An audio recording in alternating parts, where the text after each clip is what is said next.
Hi എല്ലാവർക്കും പുതിയൊരു വീഡിയോയിലേക്ക് സ്വാഗതം. അപ്പോൾ നമ്മൾ ഇന്ന് ഡിസ്കസ് ചെയ്യുന്ന ടോപ്പിക് എന്ന് പറയുന്നത് കോംപ്ലിക്കേഷൻസ് ഡ്യൂറിങ് ഡയാലിസിസ്. അപ്പോൾ നമ്മൾ ഡയാലിസിസ് ക്ലാസ്സിൽ ഫണ്ടമെന്റൽസ് ഓഫ് ഡയാലിസിസ് ടോപ്പിക്കിൽ ആ പേപ്പറിൽ നമ്മൾ കവർ ചെയ്തത് മെയിനായിട്ട് പ്രിൻസിപ്പിൾസ് ഓഫ് ഡയാലിസിസ്, പിന്നെ ടൈപ്സ് ഓഫ് ഡയാലിസിസ്, അങ്ങനത്തെ കുറേ കാര്യങ്ങൾ, നമ്മൾ ഡയാലൈസർ എന്താണ്, അങ്ങനെയുള്ള ബേസിക് ആയിട്ടുള്ള കുറച്ച് കാര്യങ്ങൾ പഠിച്ചു. പക്ഷെ നമ്മൾ ഇന്ന് പഠിക്കാൻ പോകുന്നത് ക്ലിനിക്കൽ ഡയാലിസിസ് ആണ്. അത് ഒരു ക്ലിനിക്കൽ സെറ്റപ്പിൽ ഡയാലിസിസ് യൂണിറ്റിൽ നടക്കുന്ന മെയിൻ ആയിട്ടുള്ള പ്രാക്ടിക്കൽ സൈഡിലുമായിട്ട് റിലേറ്റ് ചെയ്തിട്ടുള്ള ടോപ്പിക്കുകളാണ് നമ്മൾ ഇന്ന് കവർ ചെയ്യുന്നത്. അതിനകത്ത് ഫസ്റ്റ് ടോപ്പിക്കാണ് കോംപ്ലിക്കേഷൻസ് ഡ്യൂറിങ് ഡയാലിസിസ്. കോംപ്ലിക്കേഷൻസ് എന്ന് പറഞ്ഞാൽ എന്താണ്? ഗുരുതരമാവുക അല്ലെ ഗുരുതരാവസ്ഥകൾക്കാണ് നമ്മൾ കോംപ്ലിക്കേഷനുകൾ എന്ന് പറയുന്നത്. ഇപ്പം ഡയാലിസിസിന്റെ കോംപ്ലിക്കേഷൻ കൊണ്ട് ഉദ്ദേശിക്കുന്നത് എന്താണെന്ന് വെച്ചാൽ ഹീമോ ഡയാലിസിസ് ചെയ്തുകൊണ്ടിരിക്കുന്ന സമയത്ത് ഒരു രോഗിക്ക് എന്തൊക്കെ ബുദ്ധിമുട്ടുകൾ ഡയാലിസിസ് മൂലം ഉണ്ടാവാം, അതാണ് നമ്മളിവിടെ ഡിസ്കസ് ചെയ്യുന്നത്. ഓക്കെ, അപ്പോൾ അങ്ങനെ അതാണ് മെയിനായിട്ട് നമ്മൾ ഡിസ്കസ് ചെയ്യുന്ന സമയത്ത് പ്രോബ്ലംസ് ആൻഡ് കോംപ്ലിക്കേഷൻസ് എന്താണെന്ന് നമുക്ക് ആദ്യം നോക്കാം.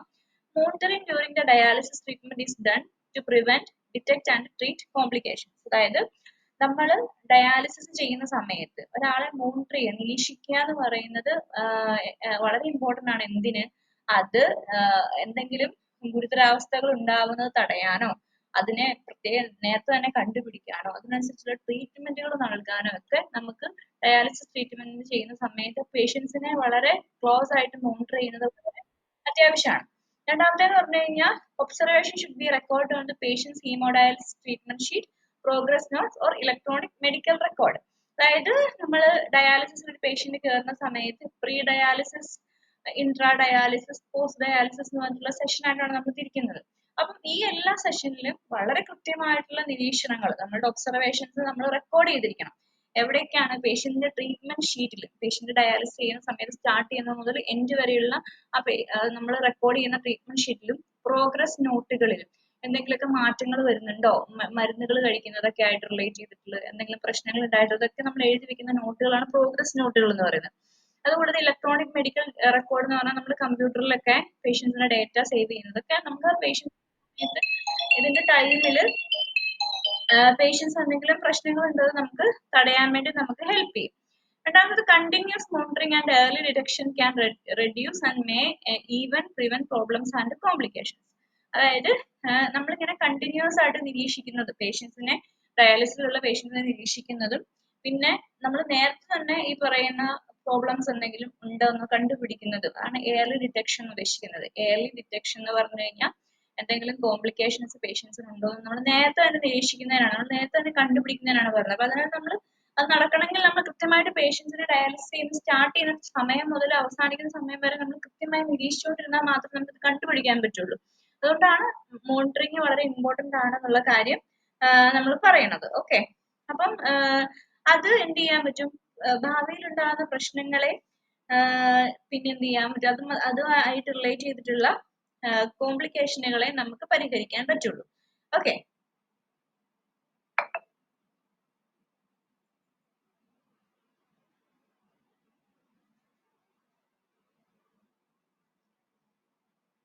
അടുത്തതായി അപ്പൊ നമുക്ക് മെയിൻ ആയിട്ടുള്ള എന്തൊക്കെ കോംപ്ലിക്കേഷനുകളാണ് ഡയാലിസിസിന്റെ സമയത്ത് ഉണ്ടാവുക എന്നുള്ളത് നമുക്ക് നോക്കാൻ പറ്റും. ഓക്കെ, അപ്പം അതിൽ ഒന്നാമത്തെ കാര്യം എന്ന് പറയുന്നത് നമുക്ക് ഒന്നാമത്തെ കാറ്റഗറിയാണ് patients complications.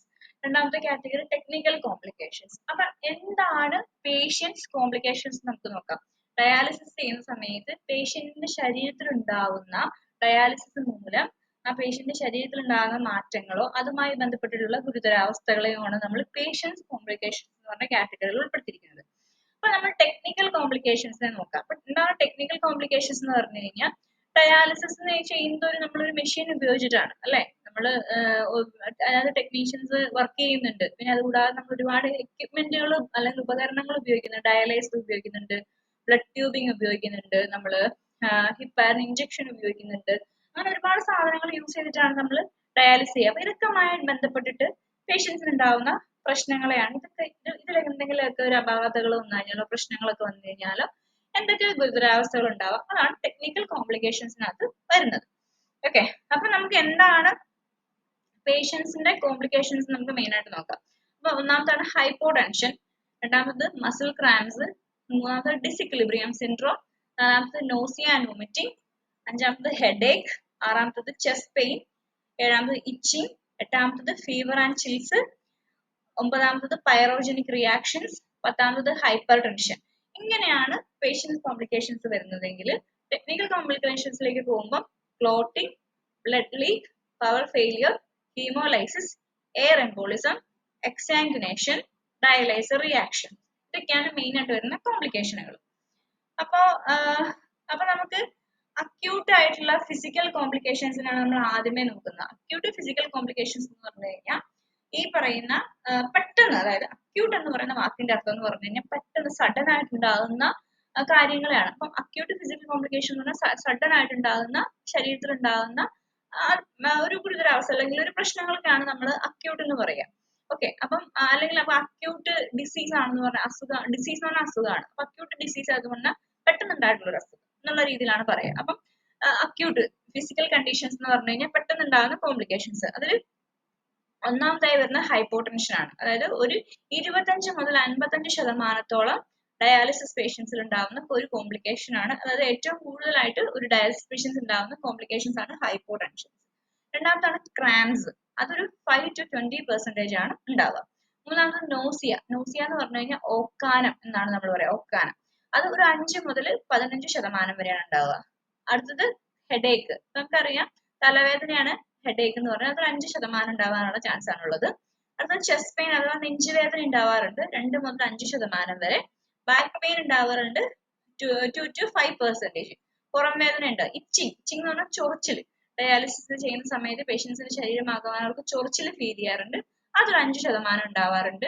Fever and chills എന്ന് പറഞ്ഞു കഴിഞ്ഞാൽ പനിയും അതുമായി ബന്ധപ്പെട്ട വിറയലിനെയാണ് നമ്മൾ ഫീവർ ചിൽസ് എന്ന് പറയുന്നത്, അതൊരു 1% ഉണ്ടാവില്ല. ഇതൊക്കെ അക്യൂട്ട് കോംപ്ലിക്കേഷൻസിന്റെ കാറ്റഗറിയിൽ വരുന്നതാണ്. ഓക്കെ, അപ്പം നമ്മൾ ആദ്യമേ നമ്മൾ ഡിസ്കസ് ചെയ്യുന്ന കാര്യം എന്ന് പറഞ്ഞാൽ നമ്മൾ ഹൈപ്പോടെൻഷനെയാണ് നമ്മൾ ഡിസ്കസ് ചെയ്യുക.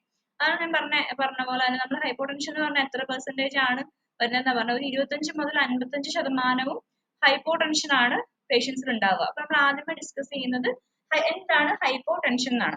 അപ്പൊ ഹൈപ്പോ ടെൻഷൻ എന്ന് പറഞ്ഞു കഴിഞ്ഞാൽ അപ്പൊ അതിന് മുന്നേ നമ്മൾ അറിഞ്ഞിരിക്കുന്ന ഒരു കാര്യമാണ് ടെൻഷൻ എന്ന ഹൈപ്പോടെൻഷൻ. അപ്പൊ പ്രഷറുമായി ബന്ധപ്പെട്ടിട്ടുള്ള എന്തോ ഒരു കാര്യമാണ് ഹൈപ്പോടെൻഷൻ എന്ന് പറഞ്ഞു കഴിഞ്ഞാൽ.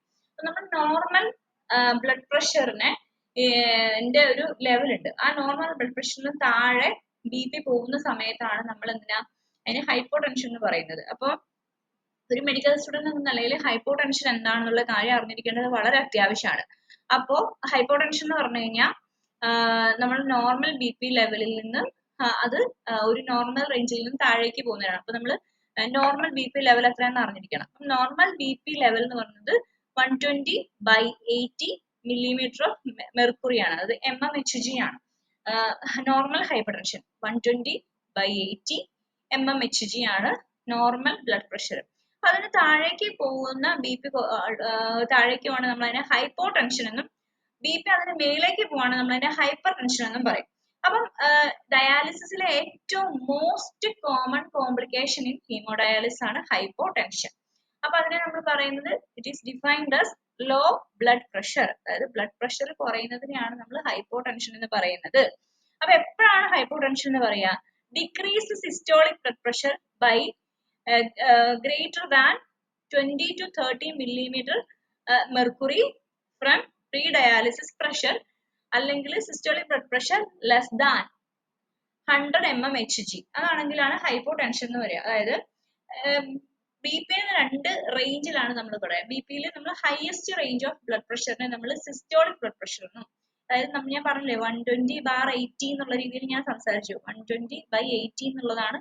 അപ്പൊ ഈ 120 എന്ന് പറയുന്നത് 120 മുതൽ 80 വരെ ആകാം, അതാണ് BPയുടെ നോർമൽ റേഞ്ച് എന്ന് പറയുന്നത്. ഓക്കെ, അപ്പൊ ഈ 120 എന്നുള്ളത് ഹയസ്റ്റ് ബ്ലഡ് പ്രഷർ ആണ്, കൂടിയ ബ്ലഡ് പ്രഷർ ആണ്.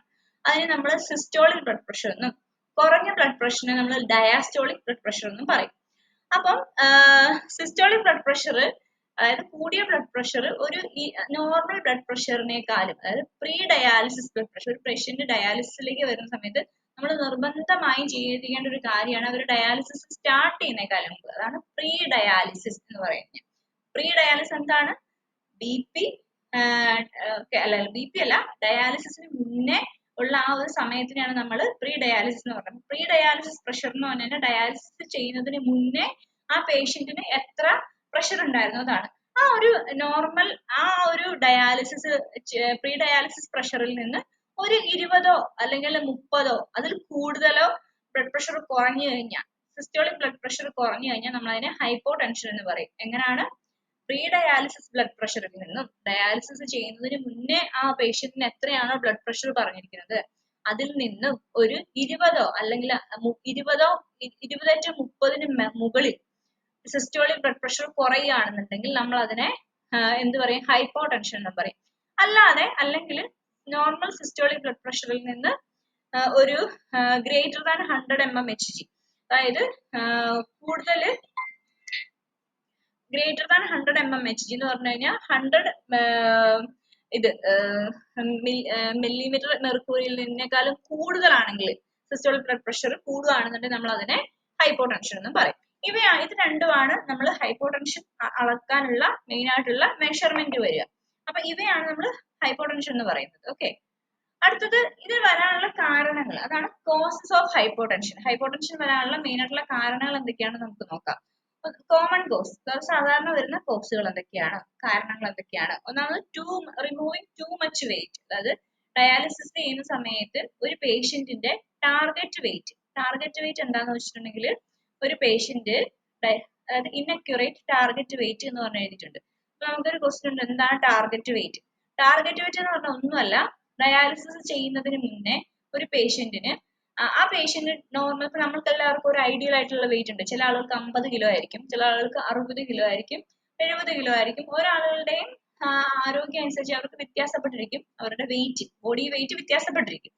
അപ്പം ഡയാലിസിസ് പേഷ്യൻസിനെ സംബന്ധിച്ച് അവരുടെ ബോഡിയിൽ വെള്ളം നിറയുന്നത് കൊണ്ടും അത് സ്വെല്ലിംഗ് ഒക്കെ വരുന്നത് കൊണ്ടും അത് കെട്ടിക്കിടക്കുന്നത് കൊണ്ടും കൃത്യമായിട്ട് ചില സമയങ്ങളിൽ അത് വേസ്റ്റ് റിമൂവ് ഒക്കെ ആകാതിരിക്കുന്നത് കൊണ്ട് അവരുടെ വെയിറ്റ് എപ്പോഴും ഫ്ലക്ച്വേറ്റ് ആയിട്ടിരിക്കും. അപ്പം അവരുടെ വെയിറ്റിനെ കൃത്യമായിട്ട് ഒരു ഐഡിയൽ വെയിറ്റ് നമുക്ക് എപ്പോഴും നിർവചിക്കാൻ പറ്റില്ല.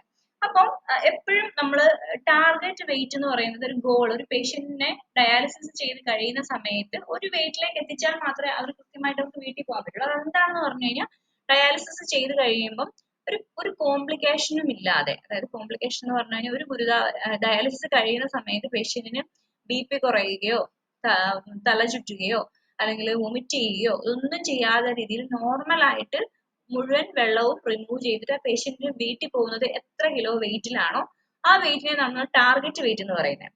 അപ്പൊ ആ ടാർഗറ്റ് വെയിറ്റിനേക്കാളും കൂടുതൽ വെള്ളം നമ്മൾ റിമൂവ് ചെയ്യുവാണെന്നുണ്ടെങ്കിൽ അതാണ് ഒന്നാമത്തെ കോസ് ഇവിടെ എഴുതിയിരിക്കുന്നത്, റിമൂവിങ് ടു മച്ച് വെയിറ്റ്. അപ്പൊ ഒരുപാട് വെള്ളം നമ്മൾ റിമൂവ് ചെയ്യുകയാണെങ്കിൽ, ഒരുപാട് വെയിറ്റ് നമ്മൾ റിമൂവ് ചെയ്യുകയാണെന്നുണ്ടെങ്കിൽ ആ പേഷ്യന്റിന് ഹൈപ്പോ ടെൻഷൻ വരാനുള്ള ചാൻസ് ഉണ്ട്, BP കുറയാനുള്ള ചാൻസ് ഉണ്ട് ഡയാലിസിസിന്റെ സമയത്ത്. രണ്ടാമത് ഇനക്യുറേറ്റ് പ്രീ വെയിറ്റ്. അപ്പൊ ഇതൊക്കെ നമ്മൾ കാൽക്കുലേറ്റ് ചെയ്യുന്നത് ഡയാലിസിസിന് മുന്നേ വെയിറ്റ് ചെക്ക് ചെയ്തിട്ടാണ്. ഞാൻ പറഞ്ഞ പോലെ പ്രീ ഡയാലിസിസ് വെയിറ്റ് ആണ്. അപ്പൊ ആ സമയത്ത് എല്ലാ ദിവസവും പേഷ്യൻസ് ഡയാലിസിസ് വരുന്ന സമയത്ത് അപ്പൊ നമ്മൾ ഡയാലിസിസ് കയറ്റുന്നതിനേക്കാളും മുന്നേ ഡെയിലി വെയിറ്റ് ചെക്ക് ചെയ്യണം. അപ്പൊ ആ വെയിറ്റ് കൃത്യമല്ല, അത് നമ്മൾ കണക്ക് കൂട്ടുന്നത് കൃത്യമല്ല എന്നുണ്ടെങ്കിലും അവസാനം നമ്മൾ അതിനനുസരിച്ച് കൂടുതലായിരിക്കും നമ്മൾ റിമൂവ് ചെയ്യുന്ന വെള്ളം കൂടി പോവും, അല്ലെങ്കിൽ നമ്മൾ റിമൂവ് ചെയ്യുന്ന നമ്മുടെ കണക്കൊക്കെ തെറ്റിപ്പോയി കഴിഞ്ഞാലും പേഷ്യന്റിന് ഹൈപ്പോ ടെൻഷൻ ഉണ്ടാവാം. അടുത്തത് taking anti hypertensive pills before dialysis, അതായത് ഡയാലിസിസ് ചെയ്യുന്നേക്കാളും മുന്നേ പേഷ്യന്റ് BP-യുടെ മരുന്നുകൾ, അതാണ് ആന്റി ഹൈപ്പർടെൻസീവ് പിൽസ് എന്ന് പറയുന്നത്. BP-യുടെ മരുന്നുകൾ കഴിച്ചിട്ടുണ്ടെങ്കിൽ നമ്മൾ അതിനെ ആന്റി ഹൈപ്പർടെൻസീവ് പിൽസ് എന്ന് പറയും. ഓക്കെ, ഈ BP കുറയാനുള്ള മരുന്നുകളെയാണ് നമ്മൾ ആന്റി ഹൈപ്പർടെൻസീവ് പിൽസ് എന്ന് പറയുന്നത്. ഈ ആന്റി ഹൈപ്പർടെൻസീവ് പിൽസുകൾ, അതായത് BP കുറയാനുള്ള മരുന്ന് കഴിച്ചിട്ട് ഡയാലിസിസിന് വന്ന് ഡയാലിസിസ് ചെയ്തുകൊണ്ടിരുന്ന സമയത്ത് വെള്ളം റിമൂവ് ആകുമ്പോൾ BP പിന്നെയും കുറയും. ഓക്കെ, അപ്പം അത് ഹൈപ്പോ ടെൻഷനിലേക്ക് പോകാനുള്ള ചാൻസ് ഉണ്ട്. അടുത്തത് ഹാർട്ട് ഡിസീസ്. ഹാർട്ട് ഡിസീസ് എന്ന് പറഞ്ഞാൽ ഹൃദയ സംബന്ധമായ അസുഖങ്ങൾ, അതിനാണ് MI എന്ന് പറഞ്ഞാൽ മയോകാർഡിയൽ ഇൻഫാക്ഷൻ എന്നുള്ളതാണ്. അതൊരു ഹൃദയ സംബന്ധമായിട്ടുള്ള അസുഖമാണ്. രണ്ടാമത് അരിത്മിയാസ്. അരിത്മിയാസ് എന്ന് പറഞ്ഞാൽ ഹാർട്ടിന്റെ മൃഗത്തിന് ഉണ്ടാകുന്ന ചേഞ്ചിന് വരുന്ന അതുമായിട്ട് റിലേറ്റ് ചെയ്തിട്ടുള്ള ബന്ധപ്പെട്ടിട്ടുള്ള അസുഖമാണ് അരിത്മിയാസ്. അപ്പൊ ഇവ രണ്ടും ഉള്ള ആളുകൾക്കും BP ഡയാലിസിസിനിടയ്ക്ക് വളരെ വലിയ രീതിയിൽ കുറയാനുള്ള ചാൻസ് ഉണ്ട്. അടുത്താണ് സെപ്റ്റിസീമിയ. സെപ്റ്റിസീമിയ എന്ന് പറഞ്ഞാൽ ബ്ലഡിൽ എന്തെങ്കിലും ഇൻഫെക്ഷൻസ് ഉണ്ടെന്നുണ്ടെങ്കിൽ എന്ത് ചെയ്യും, പേഷ്യൻസിന് ഹൈപ്പോ ടെൻഷൻ വരാനുള്ള ചാൻസ് ഉണ്ട്. അടുത്തത് വളരെ നമ്മൾ ആദ്യമേ ഡിസ്കസ് ചെയ്തത് ഏറ്റവും കൂടുതൽ വരാൻ കാരണമായിട്ടുള്ള കോസുകളെയാണ്. അടുത്താണ് less common causes. Less common causes എന്ന് പറഞ്ഞാൽ മൈനർ ആയിട്ട് ചില ആളുകൾക്കൊക്കെ വരും, ചില ആളുകൾക്കൊക്കെ എന്താ അത്രയ്ക്കും കോമൺ അല്ല. ഇടയ്ക്കിടയ്ക്കൊക്കെ വരാനുള്ള ചാൻസ് ഉള്ള കാരണങ്ങളാണ്. ഒന്നാമത്തെ അനീമിയ. അനീമിയ എന്ന് പറഞ്ഞാൽ പേഷ്യന്റിന്റെ ബ്ലഡിൽ RBC അല്ലെങ്കിൽ ബ്ലഡ് കൗണ്ട് കുറവാണെന്നുണ്ടെങ്കിൽ അതിനാണ് നമ്മൾ അനീമിയ എന്ന് പറയുന്നത്.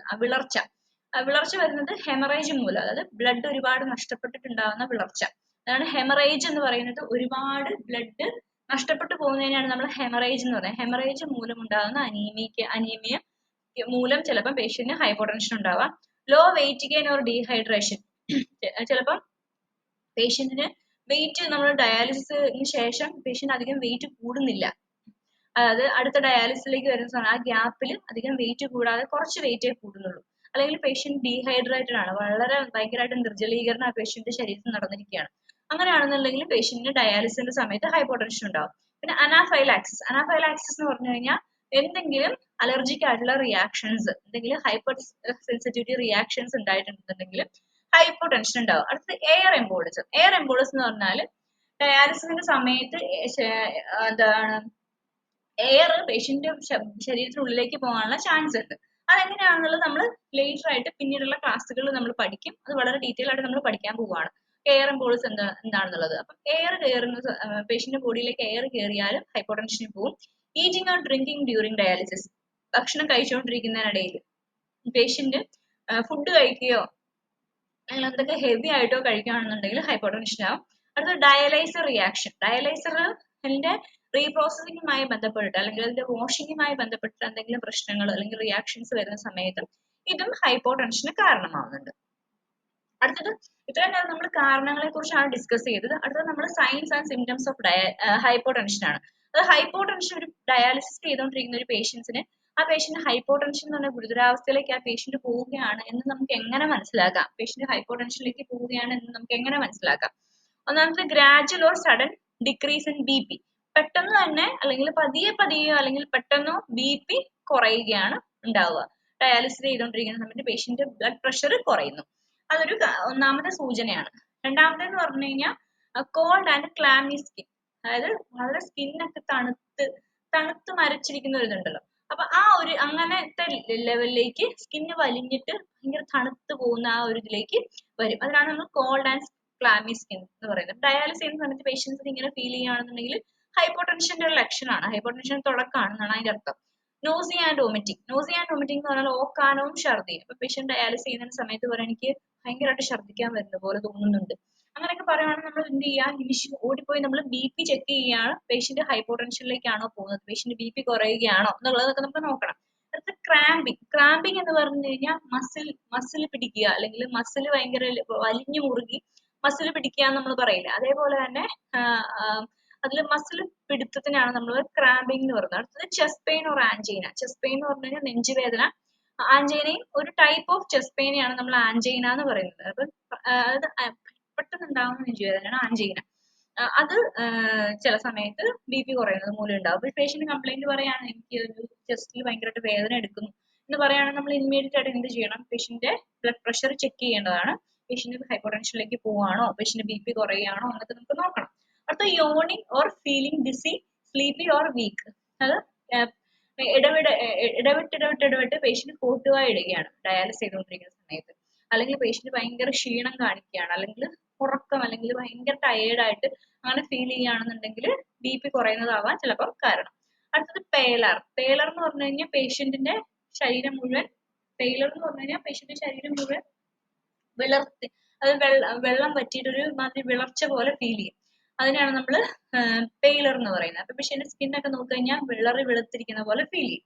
അടുത്ത decreasing mental status, loss of consciousness. അപ്പം ഇങ്ങനെയൊക്കെ പറയുമ്പോൾ ചിലപ്പോൾ അവർക്ക് പരിസര ബോധം നഷ്ടപ്പെടും. ചില സമയത്ത് അവർക്ക് ചുറ്റും നടക്കുന്ന എന്താണെന്ന് അറിയാൻ പറ്റില്ല, അങ്ങനെയുള്ള രീതിയിലേക്ക് വരും. കോൺഷ്യസ്നെസ് ഒക്കെ നഷ്ടപ്പെട്ടിട്ട് ചിലപ്പം ഒരു കുറച്ച് സമയത്തേക്ക് ആളുകൾ തിരിച്ചറിയാനോ ചുറ്റും എന്താ നടക്കുന്നതെന്ന് മനസ്സിലാകാൻ പറ്റാതെ വരും.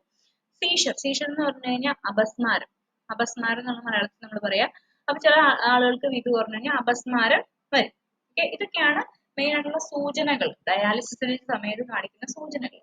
അപ്പൊ ഇതൊക്കെ വന്ന് ഡയാലിസിനിടയിൽ ഇങ്ങനെ നമ്മൾ കാരണങ്ങൾ കണ്ടുപിടിച്ചു, സൂചനകൾ നമുക്ക് ഡയാലിസിനിടയിൽ കാണിക്കുകയാണ്, പേഷ്യൻസിന് ഇങ്ങനെ കോംപ്ലിക്കേഷൻ ഉണ്ട് എന്നുള്ളത് കാണിക്കുകയാണ്. നമ്മൾ അതിനെ എങ്ങനെ ട്രീറ്റ് ചെയ്യണം, ട്രീറ്റ്മെന്റ് നമ്മൾ എങ്ങനെ ആണ് കൊടുക്കുക. ഒന്നാമതാണ് ട്രീറ്റ് ദ സിംറ്റം. അപ്പൊ നമ്മൾ ആദ്യമേ ചെയ്യേണ്ട കാര്യം എന്ന് പറഞ്ഞാൽ എന്ത് ലക്ഷണങ്ങളാണോ പേഷ്യന്റ് കാണിക്കുന്നത് അതിനെ നമ്മൾ എന്ത് ചെയ്യണം? അതിനെ നമ്മൾ ട്രീറ്റ് ചെയ്യാണ് നമ്മൾ ആദ്യമേ ചെയ്യേണ്ടത്. ഓക്കെ, അതിനെ നമ്മൾ ആദ്യമേ ട്രീറ്റ് ചെയ്യാം. അപ്പൊ pay attention to how the patient feel, patient എങ്ങനെയാണ് ഫീൽ ചെയ്യുന്നത്, കൃത്യമായിട്ട് പേഷ്യന്റ് എന്താണ് ആ സമയത്ത് അനുഭവിക്കുന്നത് എന്നുള്ള കാര്യം ഒരു ടെക്നീഷ്യൻ എന്ന നിലയിൽ നമ്മൾ കൃത്യമായി അവരുടെ അടുത്ത് ചോദിക്കുക. അടുത്തത് NS ബോളസ്. NS എന്ന് പറഞ്ഞു കഴിഞ്ഞാൽ ഫുൾ ഫോം നോർമൽ സലൈൻ എന്നാണ്. നോർമൽ സലൈൻ എന്ന് പറഞ്ഞു കഴിഞ്ഞാൽ എന്താണ്, സലൈൻ വാട്ടർ ആണ്. അപ്പം അത് എന്ത് ചെയ്യാണ്, BP കുറഞ്ഞിട്ടുണ്ടെങ്കിൽ ആ BP റീസ്റ്റോർ ചെയ്യാൻ വേണ്ടിയിട്ട് സോഡിയം കണ്ടന്റ് ആയിട്ടുള്ള നമ്മുടെ സൊല്യൂഷൻ ആണ്. അപ്പൊ നമ്മൾ ഹോസ്പിറ്റൽസ് കണ്ടിട്ടുണ്ട്, വലിയ കുപ്പിയിൽ ഇങ്ങനെ വെള്ളം ഡ്രിപ്പ് ആയിട്ട് പേഷ്യൻസിന് കൊടുക്കുന്നത് കണ്ടിട്ടുണ്ട്. അതാണ് നമ്മൾ നോർമൽ സലൈൻ NS എന്ന് പറയുന്നത്. അത് ബോളസ് ആയിട്ട്, ബോളസ് പറഞ്ഞാൽ കുറച്ച് വളരെ ചെറിയ അളവിൽ ഇടവിട്ട് കൊടുക്കുന്നതിനാണ് നമ്മൾ NS ബോളസ് എന്ന് പറയുന്നത്. സ്വാഭാവികമായിട്ടും ഒരു ആദ്യമേ ഹൈപ്പോടെൻഷന്റെ കംപ്ലൈന്റ് വരുന്ന പേഷ്യൻസിന് നമ്മൾ ഒരു 100 ml NS ആയിരിക്കും ആദ്യമേ കൊടുക്കുക. അതിനുശേഷം BP കയറുന്നുണ്ടോ നോക്കും. അതിനുശേഷം BP കുറച്ച് കുറഞ്ഞില്ല എന്നുണ്ടെങ്കിൽ കുറച്ചുകൂടി കഴിയുമ്പോൾ ഒരു 100 ml കൊടുക്കും. അങ്ങനെ പേഷ്യന്റിന് BPയുടെ ഫ്ലക്ച്വേഷൻ അനുസരിച്ച് ഇത് മാറ്റി കൊടുക്കുന്നതായിരിക്കും. അടുത്ത പ്ലേസ് പേഷ്യന്റ് ഇൻ ട്രെൻഡ്ലൻബർഗ് പൊസിഷൻ, അതായത് പേഷ്യന്റിനെ ട്രെൻഡ്ലൻബർഗ് പൊസിഷനിലേക്ക് കിടത്തുക. അപ്പൊ എന്താണ് ട്രെൻഡ്ലൻബർഗ് പൊസിഷൻ എന്ന് പറഞ്ഞാൽ ഈ പിക്ചറിൽ നോക്കിയാൽ കാണാം. ഇതാണ് ട്രെൻഡ്ലൻബർഗ് പൊസിഷൻ. അതില് ഹെഡ് താഴേക്കും കാല് മേലേക്കും ആയിട്ടാണ് പേഷ്യന്റിനെ കിടത്തുക. അങ്ങനെ കിടത്തുന്ന സമയത്താണ് നമ്മുടെ താഴേക്ക് ബ്രെയിനിലേക്ക് പേഷ്യന്റിന് ബ്ലഡ് സർക്കുലേഷൻ കൂടുതലായിട്ടും വരിക. അതുകൊണ്ടാണ് ഈ ഒരു പൊസിഷനിൽ കിടക്കുക. അപ്പൊ ഈ പൊസിഷന്റെ പേര് മറക്കാതെ പഠിക്കുക. ട്രെൻഡ്ലൻബർഗ് പൊസിഷൻ എക്സാംസിനൊക്കെ 1 മാർക്കിനും ഒക്കെ ചോദിക്കുന്നതാണ്. അപ്പൊ ട്രെൻഡ്ലൻബർഗ് പൊസിഷനിലാണ് പേഷ്യൻസിനെ കിടത്തുക. ഹൈപ്പോടെൻഷൻ വന്ന പേഷ്യൻസിനെ കിടത്തുക, ആ ഒരു പൊസിഷനിലാണ് കിടത്തുക. ഓക്കെ, അടുത്തതെന്ന് പറഞ്ഞു കഴിഞ്ഞാൽ എന്താ നമ്മൾ ചെയ്യുന്നത്, use sodium modelling. Sodium modelling എന്താണെന്ന് വെച്ച് കഴിഞ്ഞാൽ സോഡിയം ആണ് ഉപ്പ്. സോഡിയം എന്ന് പറഞ്ഞാൽ അതാ ഉപ്പ്. സോഡിയത്തിന്റെ കണ്ടന്റ് ആണ് ഒരു നമ്മുടെ ശരീരത്തിലെ BP-നെ കൂട്ടാനും കുറയ്ക്കാനും ഒക്കെ അതിന് കപ്പാസിറ്റി ഉണ്ട്. അപ്പം നമ്മൾ BP കുറയുന്ന പേഷ്യൻസിനെ സംബന്ധിച്ച് സോഡിയം കുറച്ച് കൂട്ടി കൊടുക്കണം. അപ്പൊ കൂടുതലായിട്ട് സോഡിയം ആ പേഷ്യന്റിന്റെ ശരീരത്തിലേക്ക് എത്തുന്ന രീതിയിൽ നമുക്ക് മെഷീനിൽ സെറ്റ് ചെയ്യാൻ സാധിക്കും. അതിനാണ് നമ്മൾ സോഡിയം മോഡലിംഗ് എന്ന് പറഞ്ഞത്. പിന്നെ വരുന്ന ക്ലാസ്സുകളിൽ സോഡിയം മോഡലിംഗ് എന്താണെന്നൊക്കെ വളരെ കൃത്യമായി നമ്മൾ എക്സ്പ്ലെയിൻ ചെയ്യും. അപ്പൊ അതുകൊണ്ട് നമ്മൾ ആ സമയത്ത് കുറച്ചുകൂടി പഠിക്കും. അപ്പൊ സോഡിയം മോഡലിംഗ് എന്ന് പറഞ്ഞാൽ ഒന്നുമല്ല, ഇപ്പൊ സിമ്പിൾ ആയിട്ട് പഠിക്കുക. ആ പേഷ്യന്റ് BP കുറയുന്നതല്ല ഹൈപ്പോടെൻഷനിലേക്ക് പോകുന്നത് ചിലപ്പോൾ സോഡിയത്തിന്റെ കുറവ് മൂലമായിരിക്കും. അപ്പൊ സോഡിയത്തിന്റെ ലെവല് ആ ഡയാലിസിസ് മെഷീൻ വഴി പേഷ്യന്റ് ബോഡിയിലേക്ക് കൂടുതൽ സോഡിയം എത്താൻ വേണ്ടി നമ്മൾ മെഷീനിൽ സെറ്റ് ചെയ്യുന്ന ഒരു സെറ്റിങ്ങിനാണ് നമ്മൾ സോഡിയം മോഡലിംഗ് എന്ന് പറയുക. അപ്പൊ അങ്ങനെ നമ്മൾ ചെയ്ത് കഴിയുമ്പോൾ കൂടുതൽ സോഡിയം വലിച്ചെടുക്കപ്പെടുകയും പേഷ്യന്റ് ശരീരത്തിലേക്ക് എത്തുകയും അങ്ങനെ പേഷ്യന്റ് BP കൂടി നോർമൽ ലെവലിലേക്ക് എത്താനുള്ള ചാൻസ് ഉണ്ട്. ഓക്കെ, അതാണ് അടുത്തത് പറഞ്ഞു കഴിഞ്ഞാൽ ട്രീറ്റ്മെന്റ് ഒക്കെ കഴിഞ്ഞു. ഇപ്പൊ നമ്മൾ ഇതൊക്കെ ഈ കാര്യങ്ങളാണ് നമ്മൾ ട്രീറ്റ് ചെയ്യുക. ഇത് എങ്ങനെ വരാതിരിക്കാൻ വേണ്ടി നമുക്ക് എങ്ങനെ നോക്കാം. അപ്പം ചിലപ്പോൾ നമ്മൾ പ്രിവെൻഷൻ നമ്മളെപ്പോഴും കേട്ടിട്ടുണ്ട്, prevention is better than cure. ഒരു കാര്യം വരാതിരിക്കുന്നത് നോക്കുന്നതാണ് വന്നിട്ട് നമ്മൾ ചെയ്യുന്നതിനേക്കാൾ നല്ലത് എന്നുള്ളതാണ് നമ്മൾ കേട്ടിട്ടുള്ളത്. അപ്പം ഇത് വരാതിരിക്കാൻ വേണ്ടി എന്തൊക്കെയാ ചെയ്യാം? Evaluate target and pre weight for accuracy. അതായത് ഡയാലിസിസ് ചെയ്യുന്ന സമയത്ത് എന്താണ് പ്രീ വെയിറ്റ് നമ്മൾ പറഞ്ഞു, ചിലപ്പം വെയിറ്റ് നമ്മൾ കൃത്യമായിട്ട് മെഷർ ചെയ്തില്ല എന്നുണ്ടെങ്കിൽ BP കുറയാം എന്ന് നമ്മൾ പറഞ്ഞു അല്ലെ.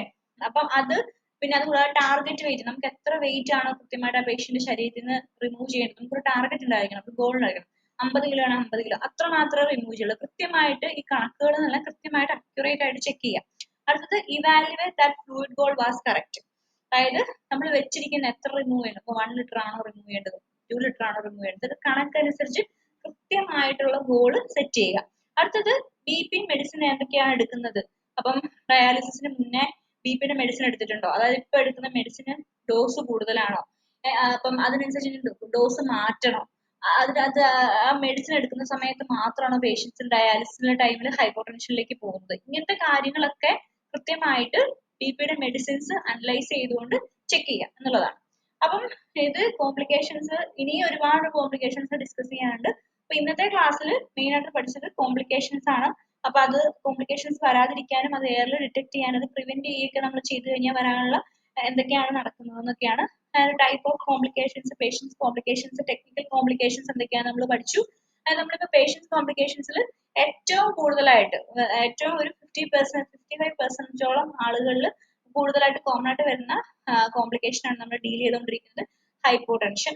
ഹൈപ്പോടെൻഷൻ എന്താണെന്നും ഹൈപ്പോടെൻഷൻ വരാൻ കാരണങ്ങൾ കോസുകൾ എന്താണെന്നും അതിന്റെ സൈൻസ് ആൻഡ് സിംറ്റംസ് അഥവാ സൂചനകൾ ഹൈപ്പോടെൻഷൻ വന്നു കഴിഞ്ഞാൽ ഡയാലിസിസ് സമയത്ത് പേഷ്യൻസ് എന്തൊക്കെ ശരീരത്തിൽ എന്തൊക്കെ സൂചനകൾ വരുന്നു അതിനെ എങ്ങനെ ട്രീറ്റ് ചെയ്യാനും പ്രിവെന്റ് ചെയ്യാനൊക്കെയാണ് നമ്മൾ ഡിസ്കസ് ചെയ്തത്. അപ്പൊ ഇന്നത്തെ ക്ലാസ്സിൽ ഇത്രയാണ്. അപ്പം കൃത്യമായി ഈ ക്ലാസ്സുകൾ പഠിക്കുക. എന്തെങ്കിലും സംശയങ്ങൾ ഉണ്ടെങ്കിൽ ലൈവ് സെഷൻസിൽ നമുക്ക് ക്ലിയർ ചെയ്യാം. അപ്പം ഈ ടോപ്പിക്കുകൾ കൃത്യമായിട്ട് വായിച്ചു നോക്കുക. അപ്പം ഇന്നത്തെ ക്ലാസ് ഇത്രയേ ഉള്ളൂ. Thank you so much.